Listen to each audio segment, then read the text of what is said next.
Hello friends, welcome to movie Hunter. So friends, আজকে আমি একটি বেঙ্গলি আপকামিং মুভি নিয়ে আলোচনা করব। মুভিটি পরিচালনা করেছেন সায়ন্তন ঘোষ এবং মুভিটিতে অভিনয় করেছেন শাশ্বত চট্টোপাধ্যায়, যিনি ভানু বন্দ্যোপাধ্যায়ের ভূমিকায় অভিনয় করেছেন, এবং অম্বরীশ ভট্টাচার্য, যিনি বিজ্ঞানী শ্যামাভূমি বন্দ্যোপাধ্যায়ের ভূমিকায় অভিনয় করেছেন, ও সাহেব চট্টোপাধ্যায়, যিনি ইন্দ্রদেবের ভূমিকায় অভিনয় করেছেন। ছবিটি, যা কিংবদন্তি কৌতুক অভিনেতা ভানু বন্দ্যোপাধ্যায়ের প্রতি শ্রদ্ধার্ঘ্য নিবেদন করতে রচিত হয়েছে। এই ছবিতে শাশ্বত চট্টোপাধ্যায় অভিনয় করেছেন ভানু চরিত্রে। ছবিটির গল্প একটি অনন্য ধাঁচে সাজানো হয়েছে, যেখানে সময়ের বৈজ্ঞানিক, যিনি অম্বরীশ ভট্টাচার্য বা সাম্যময় নামে পরিচিত, তিনি একটি টাইম মেশিন তৈরির গবেষণা করছেন। এমন সময় একটি পথ দুর্ঘটনায় তার মৃত্যু হয়, কিন্তু ধরা হয় যে তিনি মারা যায়নি এবং তার পূর্বে তাকে যমালয়ে নিয়ে যাওয়া হয়।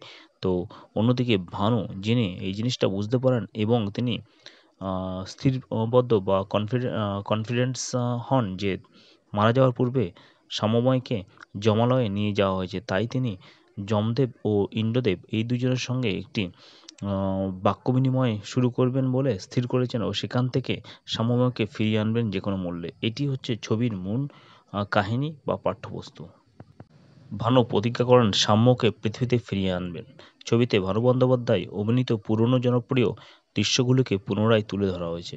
হাস্য, রস এবং চমকপ্রদ ঘটনা দিয়ে এটি দর্শকদের বিনোদন দেওয়ার পাশাপাশি একটি গুরুত্বপূর্ণ বার্তা দিতে চায়। গল্পের প্রধান আকর্ষণ ভানু বন্দ্যোপাধ্যায়ের চরিত্র, যিনি যমালয়ে ঘটনাগুলোর মধ্যে একটি হাস্যরসাত্মক পরিবেশ তৈরি করেন। ক্লাইম্যাক্সে বা আনুমানিক ক্লাইম্যাক্সে বলা যায় যে ভানু এবং সাম্যময় দেবরাজ ইন্দ্র এবং যমরাজ এর সঙ্গে এক উত্তেজনাপূর্ণ তর্কে লিপ্ত হন।